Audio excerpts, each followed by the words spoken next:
Muy buenos días, bienvenidos a su programa Hablemos de Ciencia, Tecnología y Sociedad. Yo soy Miguel Cabrera y hoy tenemos la participación del experto en inteligencia artificial, además filósofo, el doctor Said Sayyan, quien analizará un tema de mucha actualidad titulado Semillas de la inteligencia artificial, una propuesta que él hace al país en cuanto a la estrategia nacional de inteligencia artificial. Ese tema lo vamos a tratar y el doctor Said Sayyan va a hacer un amplio análisis sobre lo que ha sido y lo que es la inteligencia artificial, sus beneficios y además de eso, cómo puede contribuir al desarrollo del pueblo y de la nación dominicana. Y en este caso, queremos que tú haga tu presentación primero y luego entonces entraremos en detalle sobre el tema. ¿Cómo tú estás ahí? Hola Miguel, un placer estar de vuelta al programa. Sí, definitivamente la inteligencia artificial es una tecnología que ya está revolucionando el mundo, pero no lo está revolucionando en todo lugar. Y de eso se trata, desarrollar como país una estrategia nacional de inteligencia artificial, o la ENA, como le decimos en dominicano. Entonces, yo publiqué en la revista cultural de Acento llamado Plenamar un dossier de distintas perspectivas, algunas internacionales, otras nacionales, que hacen una crítica constructiva de distintos aspectos de la estrategia. Y la recomendación principal que yo hago es que la estrategia nacional debe de ser actualizada con mayor frecuencia que simplemente una vez al año, y que las personas encargadas del mecanismo para actualizarlo debe ser un consejo asesor de inteligencia artificial que esté compuesto de expertos en la materia, que puedan conceptualizar los impactos a la economía, los impactos a la sociedad, los impactos tecnológicos y todas las otras necesidades que son requisitos para poder integrar la tecnología en la sociedad de la mejor manera posible, de manera que podamos poder hacer un gran paso en el desarrollo del país. Entonces, en las semillas tengo varias perspectivas, pero esa es la recomendación principal. Necesitamos actualizar la estrategia más de una vez al año. Esta es una área de la tecnología que está avanzando rápidamente, de manera acelerada, y por eso uno tiene que estar al tanto de esos cambios y actualizar su perspectiva como país, dependiendo de cómo va evolucionando la tecnología. Y un año es una eternidad en esta área de la tecnología actualmente. Y finalmente, hemos hecho esa recomendación y esperemos que el país pueda hacer eso, porque ya en Canadá, en Estados Unidos, en el Reino Unido, en Estonia, que es un país pequeño en Europa, pero que está muy avanzado desde el punto de vista de la inteligencia artificial y de la infraestructura digital, al igual que en España, todos esos países ya tienen consejos asesores. ¿Por qué? Porque eso es lo recomendado. Así es que debe de ser. Las personas que son expertas en la materia son los que deben de actualizarlo. Actualmente el mecanismo que lo actualiza está compuesto por funcionarios altos, por ministros que no han tenido el tiempo para poder actualizarse sobre el tema y poder contribuir de una manera sustancial a la actualización de la estrategia nacional. Entonces, mi recomendación principal, la del dossier, es que le hagan casos a los expertos y que ya haya institucionalizado un mecanismo para utilizar sus opiniones profesionales en la actualización de la estrategia nacional.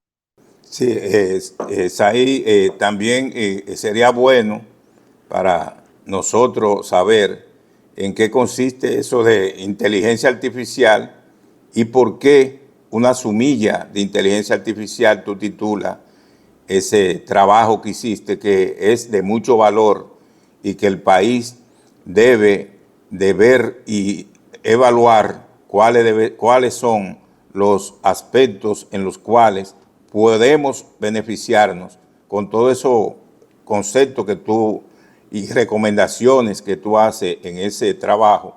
Lo estuve leyendo y vi que hay buena consistencia en cuanto al análisis y en cuanto a lo que son las intenciones para que el país pueda ubicarse en una trayectoria correcta en cuanto a lo que es la asimilación y el empleo de la inteligencia artificial. Quisiera ver tu concepto, tu idea acerca de la inteligencia artificial, por qué se humilla de la inteligencia artificial, porque el público, el gran público, está interesado, yo sé, por saber en qué consiste eso, y yo también estoy interesado, porque es un tema de mucha actualidad. Sí, entonces con respecto a qué se refiere el término inteligencia artificial, simplemente se refiere a la simulación de la inteligencia humana por máquinas. Esa es la manera más simple de definirlo, simulación de inteligencia humana por máquinas. Entonces, específicamente, es una tecnología que va a ser una tecnología de propósito general. O sea, una tecnología que va a revolucionar todas las industrias. ¿Por qué? Porque al ser una simulación de la inteligencia humana por máquinas, puede revolucionar todo proceso dentro del cual la inteligencia humana tiene un rol significativo. Entonces, donde sea que se use el cerebro humano, en cualquier actividad, la inteligencia artificial puede ayudar con esa actividad. Y por ende, es una tecnología de propósito general, igual que la electricidad. Que la electricidad fue un desarrollo que fue una contribución a muchos distintos sectores, porque la energía eléctrica es algo que tiene aplicaciones en todos los sectores. Es igual de cierto en el caso de la inteligencia artificial, excepto que es, en este caso, en vez de una prótesis o una infusión de energía, en este caso más bien es algo que sirve como una prótesis cognitiva. O sea, ¿a qué me refiero con eso?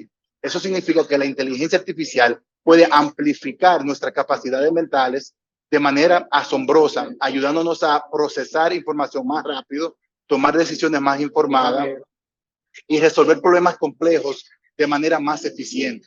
Entonces, al poder hacer todo eso, que se presentan problemas en todos los sectores, es una tecnología de muchísimo valor, pero precisamente por eso, para uno poder integrarla adecuadamente en los procesos del país, en los procesos nacionales, locales, uno debe de tener una planificación, una estrategia, y ahí entra lo que es la Estrategia Nacional de Inteligencia Artificial del país, que actualmente yo considero que es un buen primer paso.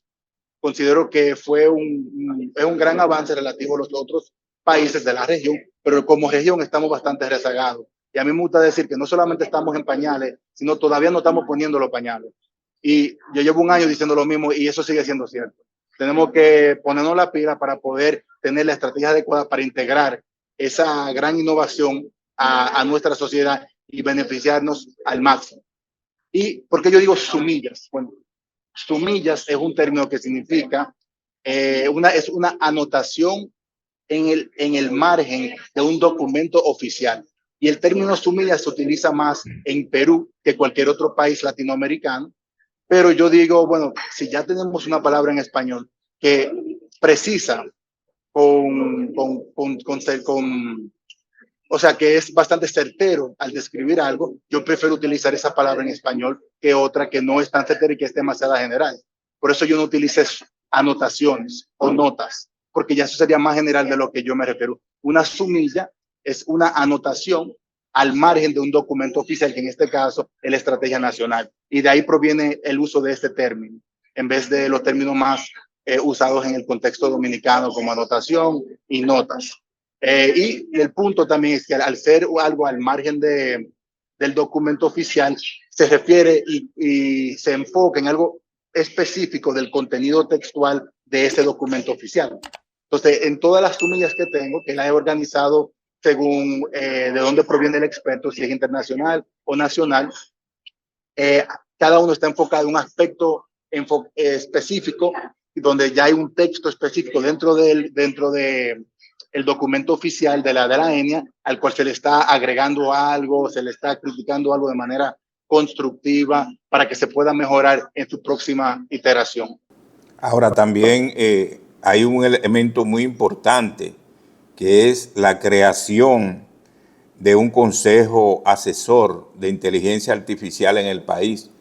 Esta es una de las propuestas que realizas, pero en ese sentido, ¿cómo quedaría estructurado y qué sentido e importancia tendría la creación de ese consejo asesor de inteligencia artificial y si existe alguna instancia en el gobierno que se encargue de esa asesoría actualmente. Actualmente, lo primero es que el Consejo Asesor, como te comentaba al inicio durante la presentación, es necesario para actualizar la estrategia.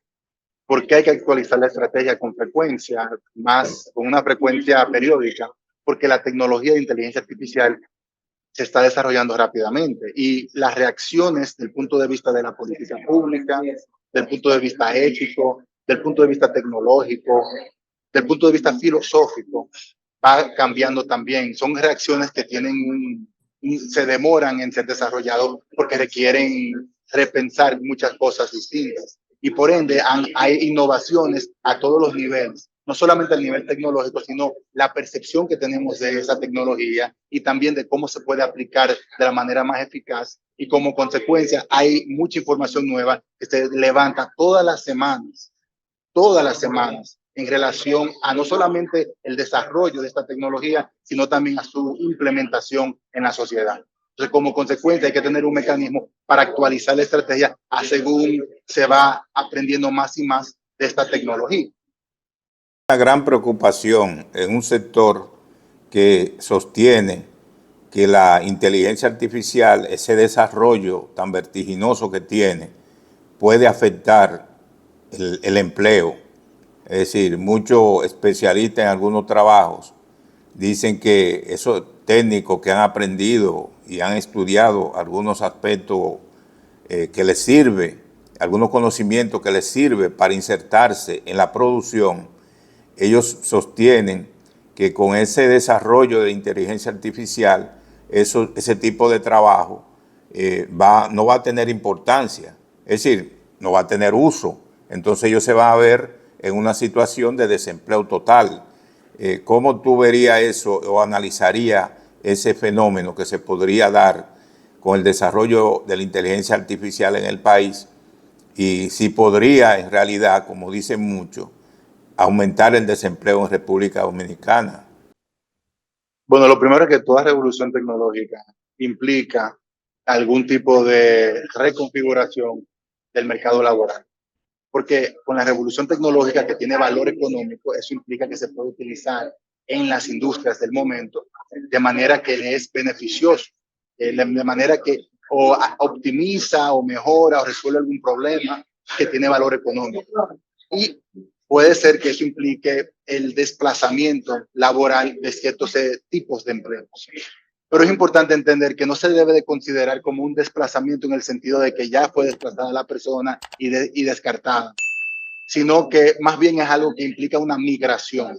Para darte un ejemplo concreto, cuando primero automatizaron el trabajo de los operadores telefónicos, siglo pasado, donde los operadores telefónicos lo que hacían era que conectaban distintas llamadas que recibían entre los distintos puntos y se requerían personas para eso.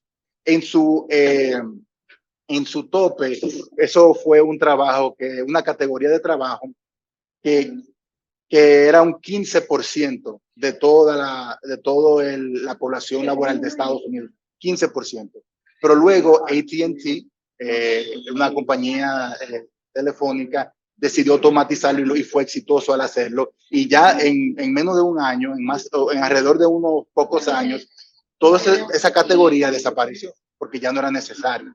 Pero ¿qué hicieron estas personas? Con esas personas hubo una reconversión laboral donde las habilidades que ellos habían desarrollado se fueron aplicadas en otros sectores o se le entrenaron con otras habilidades que eran requeridas en otros trabajos y simplemente hubo una reconfiguración del mercado laboral. Por ahora, eso va a ser lo que ocurra. Con la tecnología que tenemos actualmente y como está siendo integrada en la industria, en la economía, va a haber un tipo de migración laboral, pero no le diría desplazamiento, sino una migración que va a requerir un trabajo de reentrenamiento y de readecuación a distintas posiciones y ese va a ser el fenómeno en el plazo mediano corto. Ahora, a plazo largo es posible que se desarrollen sistemas suficientemente avanzados como para reemplazar el trabajo de una persona por completo y puede ser que lo haga de una manera que sea mucho menos costosa y mucho más eficaz que contratando un ser humano.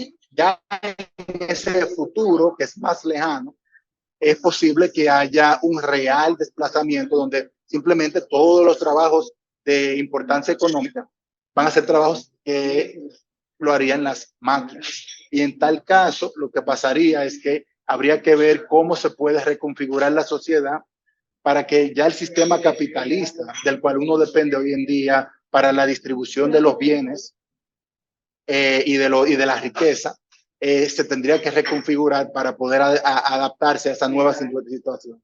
Precisamente cuál es la mejor manera de hacer eso, no se sabe, es un tema abierto, pero ya han habido estudios de una envergadura muy amplia, de 5 años de duración, hechos por compañías como OpenAI, que identifican el ingreso universal básico, la idea de que a una persona se le debe dar mensual un salario simplemente por existir, por conformar parte de la sociedad, se le da ese salario para que pueda sobrevivir y no se tiene que preocupar de trabajar.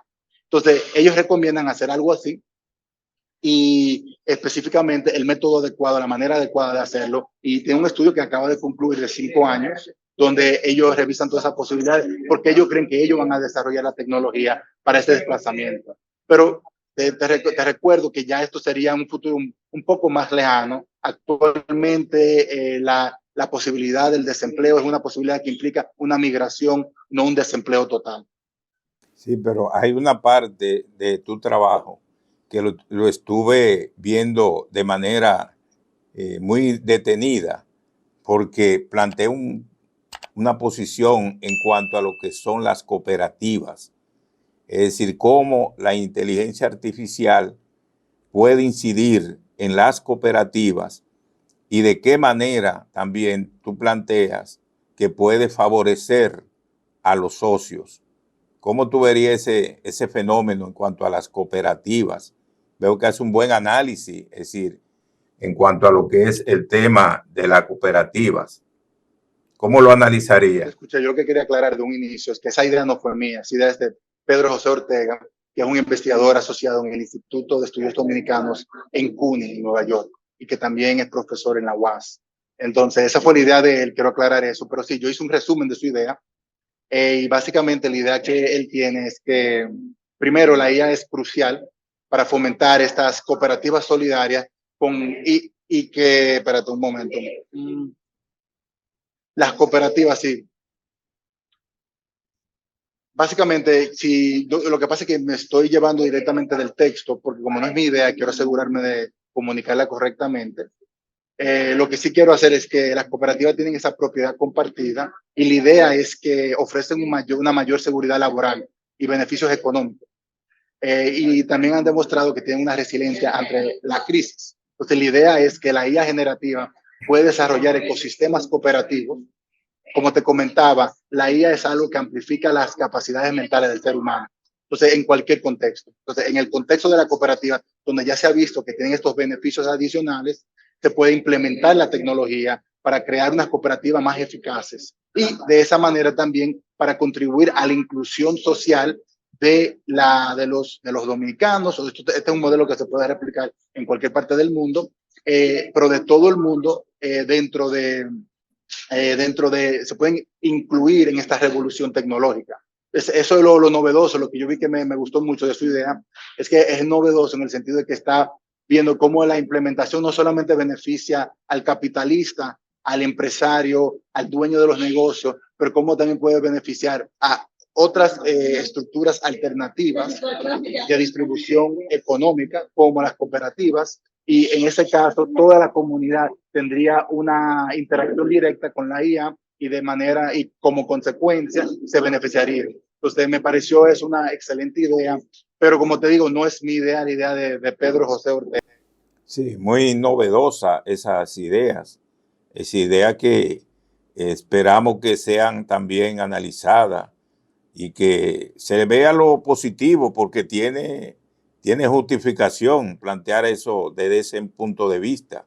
Sin embargo, también hay un problema con la inteligencia artificial porque no se queda tan solo en el ámbito de las cooperativas y el favor o cómo favorece a los socios, sino también que la inteligencia artificial está bien relacionada con lo que es la educación. Es decir, vemos ahora en esta nueva etapa de la revolución técnico-científica que se ha dado, vemos que también no se queda solo en la industria, no se ve solo en la cooperativa, no se ve solo en el empleo, sino también que hay un aspecto que la sociedad ve y que la sociedad siente, y es cómo esa inteligencia artificial se va compenetrando y abriendo paso en lo que es la educación y el desarrollo cultural de los pueblos. ¿De qué manera tú analizarías ese tema, si viendo la educación y viendo la cultura? Mira, en el caso del uso de la IA en la educación, se presenta un problema interesante. Eh, lo primero es que para que tengan una idea clara de qué sería una aplicación en la educación. Por ejemplo, tú puedes tener una IA, un chatbot similar a ChatGPT, que uno interactúa, el estudiante, el aprendiz, interactúa con ese sistema y aprende. Sería como un tutor personal, la simulación de un tutor personal. Y de esa manera puede profundizar mucho más. El tutor no se va a frustrar, el tutor no se va a molestar, no se le van a olvidar cosas. Entonces, sería una simulación que puede ser mucho más eficaz que un ser humano o que al menos el tutor promedio para enseñarle a ese aprendiz. Entonces puede ser algo que sea una herramienta muy, muy novedosa en la educación. El problema que yo veo actualmente, y muchas personas hablan de que, bueno, existe esta posibilidad de que las personas no aprendan por sí mismas. Bueno, eso dijeron con la calculadora cuando salió hace no sé, como 80 años, la calculadora de producción masiva, que ya con la calculadora no iban a aprender, que no se debía permitir dentro del curso, etcétera. Pero vimos cómo nos adaptamos a esa tecnología y nosotros pudimos utilizarla de la manera adecuada como parte de la agenda educativa de un país. Creo que algo similar va a pasar en el caso de las herramientas como ChatGPT. Ahora, el problema más serio que yo veo con respecto a la conexión entre la educación y la cultura es que la mayoría de los modelos lingüísticos, los modelos de lenguaje a gran escala, como el modelo que sirve como el motor de ChatGPT, y hay muchos otros modelos como el modelo de Google que se llama Gemini, es que son modelos creados por países del norte global, por países con una cultura muy distinta de la cultura latinoamericana, de la cultura dominicana. Y como consecuencia, esos modelos heredan mucho de esa cultura y muchos de esos valores. Y como consecuencia, si se utilizan esos modelos importados para enseñarle a la próxima generación de dominicanos, pues puede ser que haya una desvinculación cultural. Puede ser que muchas de las referencias culturales que uno aprende cuando uno va al colegio se pierden. Y como consecuencia, yo creo que ese sería como el riesgo principal, de que nosotros seamos desvinculados de nuestra cultura al utilizar modelos de lenguaje que son desarrollados en otras partes del mundo. Hay maneras de resolver ese problema técnico, pero hay que resolverlo. No se debe de coger estos modelos simplemente como vienen. Hay que adaptarlos al contexto local. Ese es un trabajo que se tiene que hacer. Bueno, ahí vamos a hacer una breve pausa para luego entonces seguir, porque ese tema es muy amplio. En este caso, por ejemplo, está la medicina. Es decir, la medicina, hay una aplicación constante de inteligencia artificial, y todo el mundo se quedó asombrado cuando un médico español operó desde su país a un chino en China. Es decir, una cosa increíble. Es decir, de un país a otro y operar a una persona. Eso causó prácticamente una conmoción mundial en cuanto a lo que es el alcance que tiene la inteligencia artificial. Sin embargo, vamos a hacer una breve pausa y luego entonces volvemos con esta entrevista a Said Sayan, quien es experto en inteligencia artificial y además de eso filósofo, y que está analizando un tema de mucha importancia, y es una propuesta que Said hace al gobierno dominicano para que podamos enrumbarnos en lo que debe ser el conocimiento y la aplicación de este avance que ha logrado la humanidad con la inteligencia artificial. Su aplicación de manera correcta causa mucho beneficio para la población. Ahí, dentro de breve, volvemos con esta entrevista y vamos a hacer una breve pausa.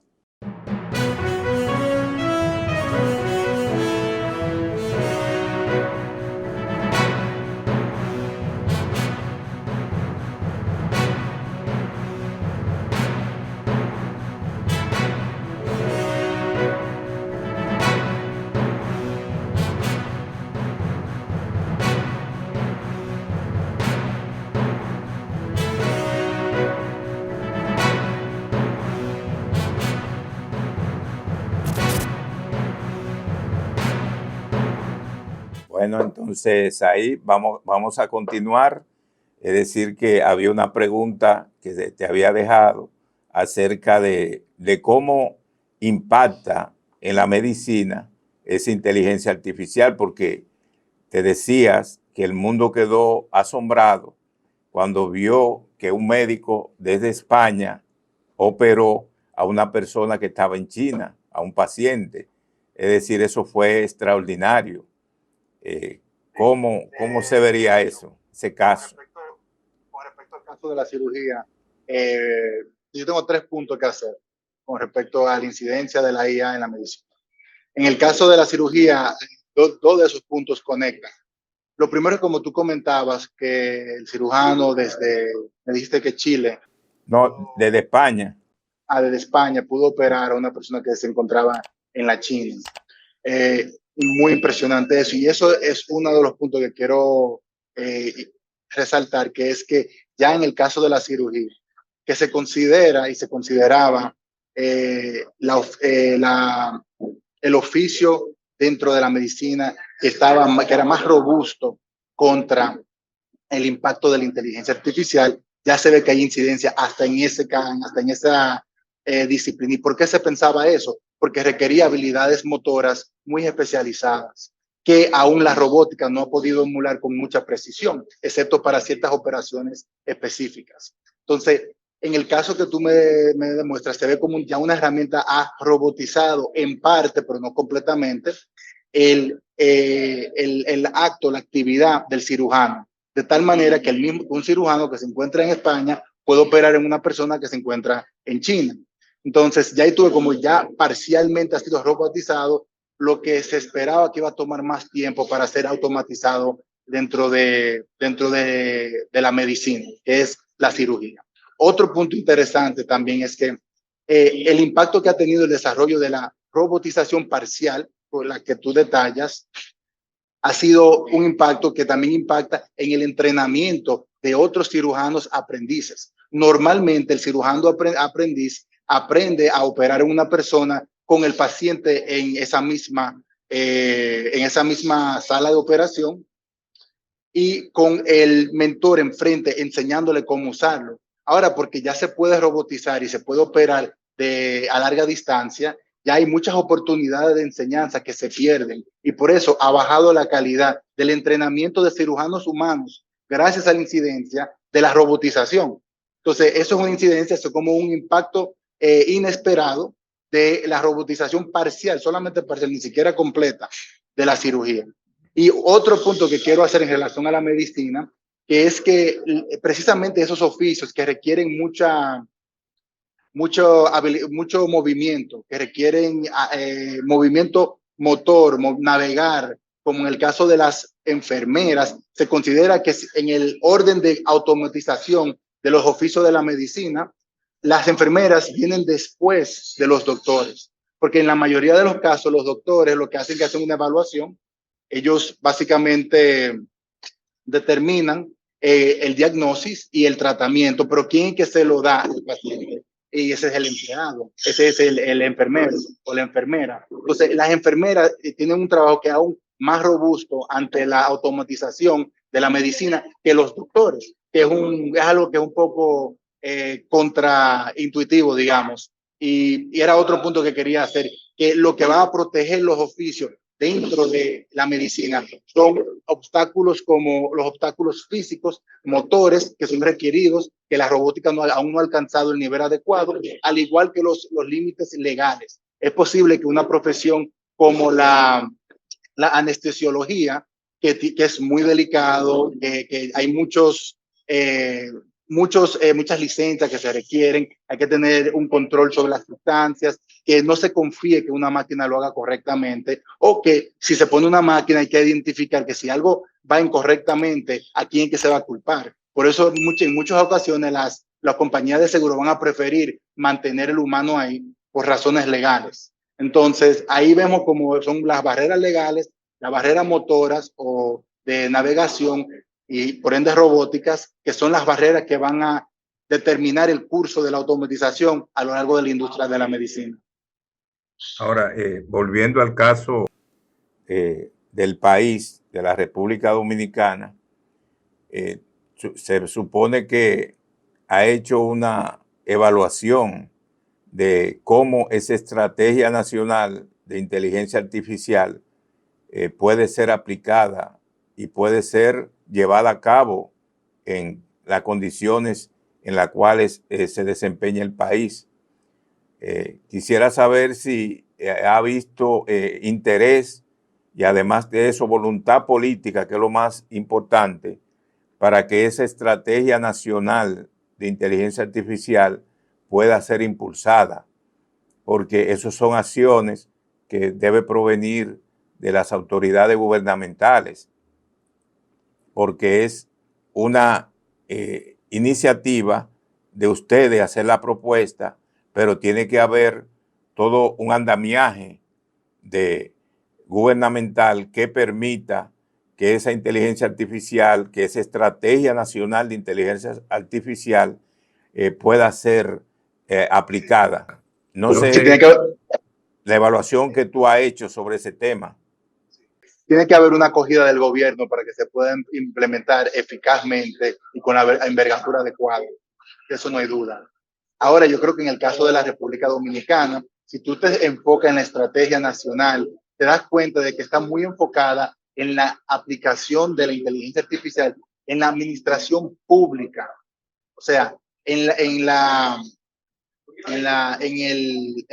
al proveer, en los procesos de ofertar servicios públicos. Ahí es que se ha visto que se quiere implementar y sé que se está tratando de llevar a cabo eso, pero dentro del renglón muy específico del gobierno. ¿Qué pasa con el sector privado? Es más importante implementar ahí.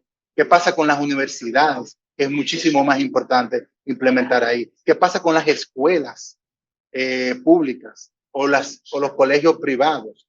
En todo eso, para que tenga un impacto de realmente transformador para la sociedad dominicana, se tiene que implementar en todos esos sectores de la sociedad. Y desgraciadamente, la estrategia actual tiene un enfoque que está muy canalizado solamente a la administración pública, al gobierno en sí.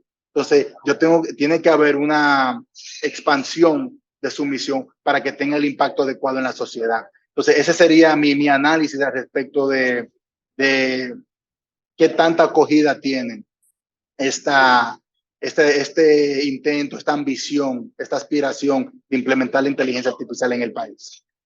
Con respecto a mis recomendaciones específicas, actualmente estoy en comunicación con OPTIC, la Oficina Gubernamental de Tecnologías de Información y Comunicación, y estamos comunicándonos sobre eso y sobre el tema de un consejo asesor. Eh, Todavía no ha habido algún tipo de oferta o de propuesta formal.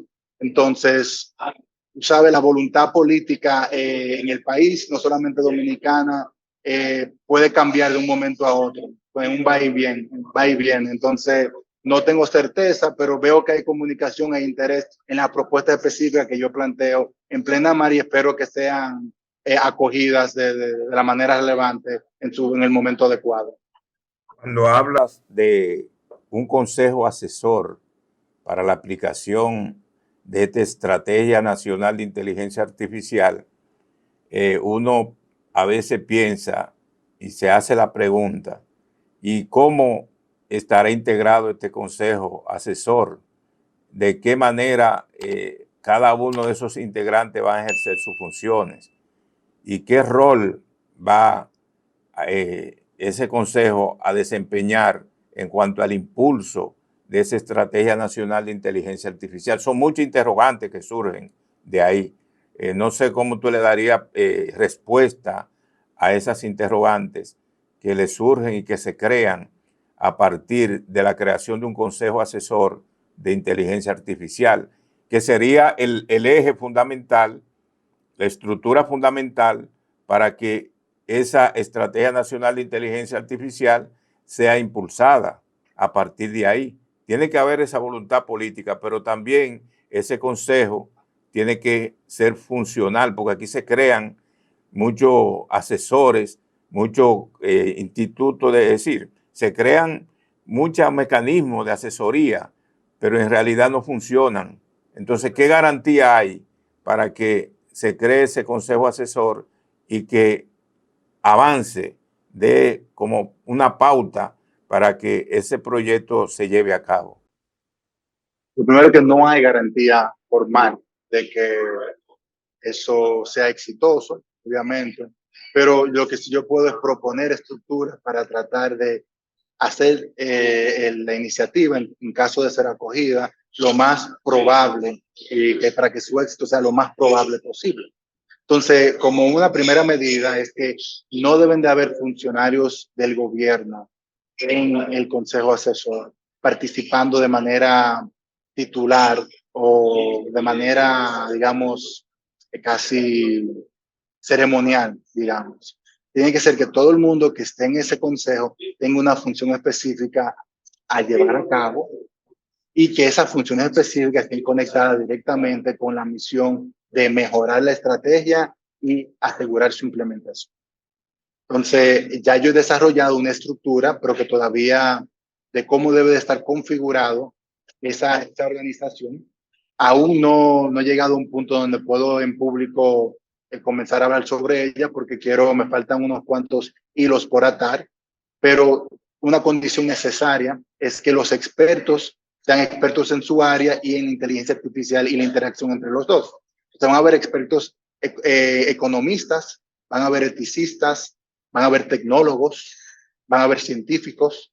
Entonces, se quiere tratar de captar todos los distintos expertos que tienen relevancia para la inteligencia artificial, que es un gran número de categorías. ¿Por qué? Porque como le comentaba al inicio, es una tecnología de propósito general y como consecuencia aplica en todos los sectores de la economía y por ende en una gran parte de la sociedad. Entonces necesitamos expertos en las distintas áreas de la sociedad que también tengan conocimiento de los avances tecnológicos para que se pueda implementar y desarrollar medidas y estrategias y técnicas y tácticas para que sean implementados en la sociedad y también para atraer inversión de fuera de las compañías de la industria de la IA. Hay que atraer esa inversión, además de desarrollar la política pública adecuada para la implementación en la sociedad dominicana. Y todo tiene que ser guiado por el conocimiento de ese experto y por el levantamiento de datos en la sociedad, porque hay que tener datos para saber cuáles son los problemas que se pueden solucionar y cómo se debe de configurar o explicar esa solución para que sea acogida de la mejor manera. Entonces se necesita todas esas facetas y como te digo, tengo ya una estructura interna para el consejo pensada, pero quiero pensarlo un poco más antes de hablar sobre ello en público. Para desarrollar la inteligencia artificial en el país, se necesitan también, para desarrollar la inteligencia artificial en el país, se necesitan también, además de lo que habíamos hablado, la voluntad política, el consejo asesor que sea funcional, que funcione, pero también hay un elemento básico, que son los factores que también posibiliten que esa estrategia sea aplicada. ¿Cuáles factores ustedes han analizado, o en caso tuyo analizado, que permitan tener ese optimismo de que se puede aplicar esa estrategia? Es decir, tiene que haber una serie de factores que uno lo hagan impulsar ese proyecto. Entonces, ¿cuáles factores fundamentales crees que se pueden aplicar, se pueden permitir aplicar esa estrategia? No lo veo en términos de factores, más bien yo lo veo en términos de condiciones necesarias y suficientes. Entonces, hay condiciones necesarias que son requeridas para que se pueda implementar la IA. Y eso es una infraestructura digital de alta calidad, conexiones de alta velocidad, porque las herramientas de IA implican mandar una señal a un servidor que puede que esté ubicado en Estados Unidos, o no hay muchos en el país, en Latinoamérica, pero que se manda esa señal y hay un proceso de computación muy intensivo que luego devuelve una señal para atrás. Y ese intercambio ocurre una y otra vez. Entonces, si hay una intervención, puede que eso dañe el resultado y te arroje un resultado incompleto o te arroje un mensaje de error. Entonces, se necesita esa conexión de alta velocidad como una condición necesaria para poderlo implementar adecuadamente. Otra condición necesaria viene de parte de la persona, el usuario, que está interactuando con la herramienta. Y el usuario que tiene que tener habilidades digitales de cómo utilizar una computadora de la manera más eficiente, de cómo utilizar esas herramientas en específico. Entonces, hay un proceso de capacitación o educación que es requerido en muchos casos, aunque hay muchas personas que lo pueden captar independientemente de manera autodidacta, hay muchos que van a necesitar ayuda. Y por eso yo entiendo que dentro de el plan de implementación tiene que haber algo en el caso de la educación, que también se ve reflejada esa necesidad en la estrategia nacional actual. Entonces, pero hay que tener ya los programas detallados, implementados con esa visión. Entonces, hay que darle las habilidades digitales a las personas para que puedan beneficiarse de esta tecnología. Entonces, esa es otra condición necesaria. Pero más allá de las condiciones necesarias, también hay que saber cuál es el uso que se les debe de hacer, porque estas herramientas se les puede dar muchos usos distintos al tener las habilidades digitales mínimas y al tener la conexión adecuada, la conexión al Internet adecuada. Entonces, ¿cómo se debe utilizar esta herramienta? Entonces, eso depende del contexto de uso. En el caso de la educación, para tomar ese ejemplo que ya lo hemos discutido, se debe de tener al aprendiz debe de desarrollarse, debe de desarrollar su pensamiento crítico, debe de interactuar con la herramienta de una manera que lo haga crecer personalmente, intelectualmente. No debe de ser una herramienta que simplemente le da las respuestas adecuadas a la pregunta que le hace. Debe ser una herramienta que lo ponga a pensar. Entonces, a eso yo le llamo una IA educativa. Una IA, yo distingo entre la IA adaptativa, que es la que te comento, que simplemente se adapta al proceso de aprendizaje del estudiante y para que pueda simplemente comunicarle una información al cerebro, y eso es todo. Pero luego está la IA suscitadora, que suscita una reacción, un crecimiento, una reflexión de parte del estudiante y como consecuencia mejora su pensamiento crítico. Y esa IA educativa suscitadora, de educación suscitadora, es una IA que yo considero que así es que se le debe de moldear en el caso educativo. Pero este proceso de adaptación a los distintos casos de uso se está llevando a cabo en muchos distintos sectores. No se ha identificado la mejor solución aún, pero por eso es que uno tiene que estar al tanto de las innovaciones y de los desarrollos en cada uno de esos ámbitos para poder actualizar la estrategia de la manera adecuada, precisamente por eso. Entonces, y otro punto es que la distinción entre la educación suscitadora y adaptativa es una distinción que yo estoy utilizando de un filósofo peruano llamado Salazar, apellido Salazar Bundi, Augusto Salazar Bundi, que es un filósofo peruano muy conocido dentro de Latinoamérica, y murió relativamente joven, pero le hizo esa distinción en un libro de pedagogía filosófica y lo tengo aplicando en este contexto. Y obviamente le doy mis modificaciones, pero quería reflejar que mi fuente de esta distinción es este filósofo. Sí, es muy interesante lo señala. Eso último que dice sobre la filosofía y que un filósofo también escribió sobre eso, aportó. Sí, pero en el caso de él no está hablando de la inteligencia artificial, para nada. Esto fue en los 60 que él publicó, simplemente hace la distinción de cómo debe de ser, como su filosofía de educación, cómo uno debe de educar en el caso de la filosofía. Y yo estoy adaptando esa distinción que él hace en ese caso al contexto de la IA. Sí, por eso Eso me lleva a pensar que el filósofo también en este momento juega un papel fundamental en cuanto a ese pensamiento crítico que tú señalas. Es decir, hay un aspecto que el filósofo tiene que tomar en cuenta para ver los cambios que se han dado en cuanto a lo que es esa revolución, porque es un problema de una revolución científica y tecnológica que se ha producido a nivel de estos últimos años, de estas últimas décadas. Entonces, tú como filósofo, yo también quería preguntarte que en ese sentido, cómo el filósofo podría también hacer su aporte a esa estrategia nacional de desarrollo de la inteligencia, es decir, esa estrategia de inteligencia artificial que también el filósofo, según lo que muchos dicen, tiene su papel que jugar. Tú como filósofo, ¿qué tú crees? Porque tú tienes la doble condición. Tú eres experto en inteligencia artificial, pero también eres filósofo. Tienes un doctorado en filosofía. ¿Cómo tú crees que se puede conjugar eso de la filosofía con relación a los nuevos avances que se ha logrado en la inteligencia artificial? Entonces, voy a básicamente dividir tu pregunta en dos partes. La primera es cómo un filósofo puede colaborar y contribuir a la Estrategia Nacional de IA de la República Dominicana. Y lo puede hacer como lo hice yo, publicando al respecto, publicando una crítica constructiva para que pueda ayudar al proceso de actualización de esa estrategia y a crear mecanismos para mantener su validez y su efectividad en el futuro.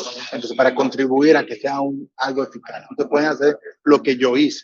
Y si se crea el consejo asesor, los filósofos pueden participar en el tema de las implicaciones éticas de las distintas estrategias recomendadas y qué tratamiento se le debe dar a distintas preguntas morales dentro del contexto de la implementación de la IA en la sociedad dominicana.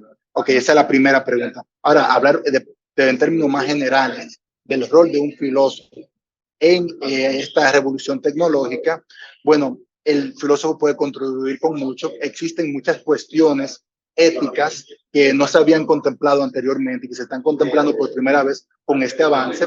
Los filósofos son los que tienen las herramientas para lidiar con ese tipo de novedad conceptual y por ende pueden ayudar a responder esas preguntas.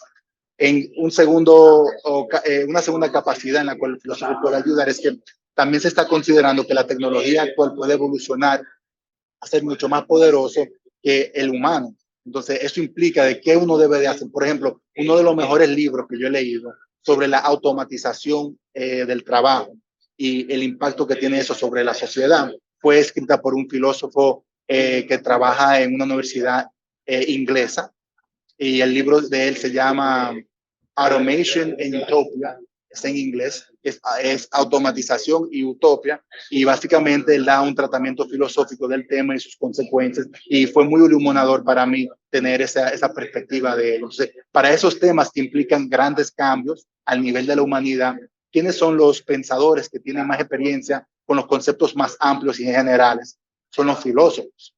Finalmente, otro lugar donde pueden ayudar es que al uno crear sistemas de inteligencia artificial, estamos creando mentes artificiales. ¿Qué significa crear una mente artificial? ¿Cómo uno debe de incorporar esas nuevas mentes, esa nueva especie de mente dentro de la sociedad humana? Entonces, al uno crear algo completamente novedoso que puede interactuar con el ser humano de maneras distintas, los filósofos pueden ayudar a conceptualizar si tienen relevancia moral, cómo se debe de interactuar con ellos, qué tipo de tratamiento se les debe de dar, si de verdad se debe de considerar que tiene conciencia. Esas son preguntas filosóficas que aplican, pero en un contexto nuevo, gracias al avance de la tecnología. Y ahí el filósofo tiene un rol muy importante que llevar a cabo. Y eso se está reconociendo, porque hay muchos filósofos que ahora están siendo reclutados para trabajar en compañías de IA, precisamente por todas las temáticas que te explico. Y también muchas de estas compañías de IA creen que van a desarrollar algo que se llama la superinteligencia artificial, que es un sistema de inteligencia artificial general, que es tan general como la mente humana, puede lidiar con muchos distintos tipos de problemas, pero que supera a los seres humanos en todos los ámbitos intelectuales. Entonces, esa superinteligencia artificial es una tecnología hipotética, pero que trae consigo muchísimo potencial y posibilidades que la vemos muy lejana actualmente, pero los filósofos son muy buenos pensando de manera rigurosa de posibilidades lejanas. Y como consecuencia, en tal caso de que se materialice una de esas posibilidades, ya tener todo pensado de antemano de cómo debe de incidir esa tecnología en la sociedad, cómo se debe de organizar el sistema global de gobiernos alrededor de una tecnología como esa, porque es una tecnología completamente revolucionaria, porque sería la última invención de la humanidad, una invención que puede, a partir de ese punto, innovar por nosotros. Ya nosotros no tenemos que innovar, se lo dejamos a la máquina superinteligente. Entonces, al ser algo tan novedoso y tan nuevo, los filósofos tenemos las herramientas para poder pensar sobre eso de manera rigurosa y llegar a conclusiones de importancia práctica. Ahora, debemos de hacer eso antes de que se desarrolle la tecnología. Entonces, se dice que en esta capacidad el filósofo tiene una fecha límite. El filósofo tiene que llegar a poder resolver los problemas filosóficos requeridos en el tiempo adecuado para poder integrar esa tecnología con la sabiduría adecuada. Bueno, unas palabras de despedida, Sayan, para el público que te escucha y que te sigue en este aspecto de la inteligencia artificial y también ese importante aporte que tú haces al final sobre el papel del filósofo en este momento cuando ha habido un cambio y un desarrollo técnico-científico y que el filósofo ahí debe jugar un papel importante. Said, te agradezco tu intervención y unas palabras de despedida al público. Muchas gracias, Miguel, por la invitación y abierto a una contribución en el futuro también. Agradezco mucho todo y muchas gracias por la excelente pregunta. La verdad que se destacaron y le agradezco mucho porque me encantó poder responderla. Gracias. Muchas gracias. Será hasta el próximo lunes con Hablemos de Ciencia y Tecnología y Sociedad. Yo soy Miguel Cabrera y agradezco esta intervención de Said Sayan, quien ha dado luz acerca de un proyecto que tiene sobre la Estrategia Nacional de Inteligencia Artificial. Será hasta el próximo lunes.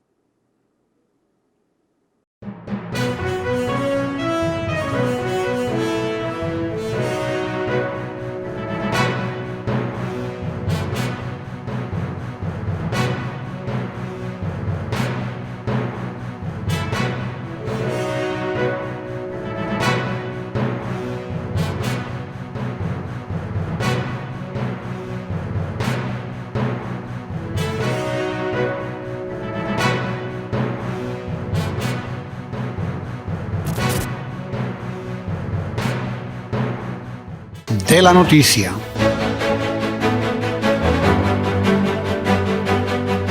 Tele Santo Domingo es medio ambiente.